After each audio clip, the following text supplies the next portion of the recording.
I don't know what's worse. The fact that Alma Drafthouse served me shitty food for $20 and I got this fucking stain on my shirt, or this movie. Good lord. Hello everybody, welcome back to my YouTube channel. I am Aiden Cossack, and today we're going to be talking about the latest thriller, The Intruder. If you lost everything that was important, and then you had a chance to get it back, wouldn't you just go for it?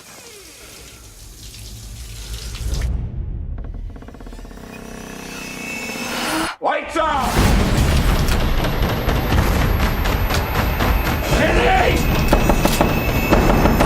It's okay.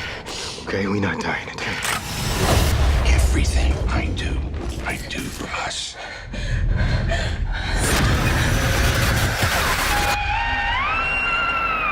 So, The Intruder is a thriller movie starring Dennis Quaid, Michael Ealy, and Megan Good. And it is about this couple, Michael Ealy and Megan Good, who move into this house after getting the big deal, because that's just a common trope. These people score these big deals where these companies that we never really get any kind of background story of, and they make all this money. Anyways, I'm shitting on this movie before I'm even telling you guys what the plot of the movie is, so let me hold up. And they buy this house that has previously been owned by Dennis Quaid. And Dennis Quaid's character has a weird attachment to Megan Good. And there's this background setup between Dennis Quaid's ex-wife and what happened in this movie with that storyline and how that goes forward with Megan Good's character. And he just has this very, very strange affection. Like I said, Joel Edgerton's The Gift, which does this movie fucking 8,000 times better, I swear to God. I'm sorry, I always love giving movies the benefit of the doubt. So many people worked so hard on this movie, but good lord, I hate this movie. And I'm sorry, but Little was an experience where it was a comedy and it failed as a comedy and it just wasn't for me. There are going to be tons of kids that would love that movie and it's totally for them. That is their movie. That is fine. If you enjoy that movie, that is great. And I don't know who this movie is for. I absolutely could not stand this movie. And past the 20 minutes into this movie, I just was squirming to get up and leave. But those first 20 minutes are some of the highlights of this movie. In the first 20 minutes, you kind of get this B-movie vibe. Like, okay, this is going to be kind of like a slasher, thriller kind of movie. And for the most part, that is what it ends up being. Megan Good is somebody who I always feel like has the potential to be a great actress. Right now, she's a good actress. She's always good. She's always solid in everything I see her in. Most movies that I see her in, I end up going, well, that was shit, but she was great in it. And this is another one of those movies. Hopefully, the DCEU is going to give Megan Good a little bit something more to bite on in the future and hopefully open up the door for a lot better movies. And Michael Ealy is someone who I always feel like is very mediocre, and that's exactly how I would describe every performance in this movie, is mediocre. He's good sometimes, but other times I feel as though movies are just relying off the fact that he's such a handsome man. And the same thing about Megan Good. They just see these two very attractive young people, and that's your movie. You gotta go picture with that. And that's not how filmmaking works. And they do have good chemistry together in this movie as the married couple, but there's just too many subplots that this movie just feels like a screenwriter or a producer walked on the set that day and said, why don't we add this? And it just really doesn't work well between them or for this movie at all. But the most mediocre performance in this movie, and you know what? Screw mediocre. This performance was terrible. Dennis Quaid, my man.